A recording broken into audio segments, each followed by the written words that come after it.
ખબરોમાં બન્યા રહેવા માટે બેલ આઇકોન દબાવો અને એબીપી અસ્મિતાને સબસ્ક્રાઇબ કરો।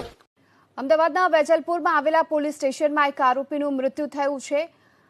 જુગારમાં પકડાયેલા 7 આરોપી પૈકીનું એક આરોપી કે જેનું પોલીસ સ્ટેશનમાં મૃત્યુ થયું। સ્ટેટ મોનિટરિંગ સેલે ગઈકાલે રાત્રે વેજલપુરમાંથી જુગારધામ પકડી આરોપીઓની ધરપકડ કરી હતી।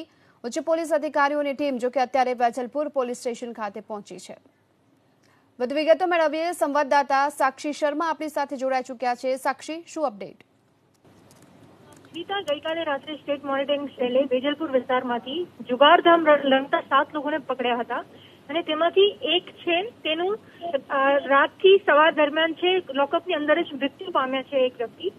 હજુ સુધી તેની વધુ માહિતી બહાર નથી આવી રહી અને કેવી રીતના તેમનું મૃત્યુ થયું છે તે પોસ્ટમોર્ટમ થશે પછી ખ્યાલ પડશે કે તેમનું મૃત્યુનું અસલ કારણ શું હતું।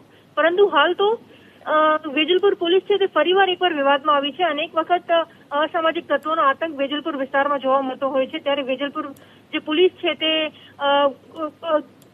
મહદઅંશે નાકામ થતી હોય તેવા અનેક ઉદાહરણ અગાઉ સામે આવેલા છે। ત્યારે અત્યારે જે કસ્ટોડિયલ ડેથ થયું છે ત્યારે પરિવારજનો પણ હાલ પોલીસ સ્ટેશન પહોંચેલા છે। પોલીસ અધિકારીઓનો ઉચ્ચ અધિકારીઓનો કાફલો પણ ત્યાં પહોંચેલો છે અને કસ્ટોડિયલ ડેથ થયું તો કોની બેદરકારીથી થયું અને કેવી રીતે થયું તે હાલ આખી તપાસ ચાલી રહી છે અને તમામ જે પણ બેદરકારો હશે તેમની સામે કડક પગલાં લેવાની વાત પણ હાલ પોલીસ ઉચ્ચ અધિકારીઓ કરી રહ્યા છે। જી સાક્ષી, આભાર આપનો આ સમગ્ર માહિતી બદલ। તો અમદાવાદના વેજલપુર પોલીસ સ્ટેશનમાં હવે આરોપીનું મોત થયું છે તેને લઈને તપાસ હાથ ધરવામાં આવી રહી છે। ઉચ્ચ પોલીસ અધિકારીઓની ટીમ પણ અહીં વેજલપુર પોલીસ સ્ટેશન પહોંચી છે।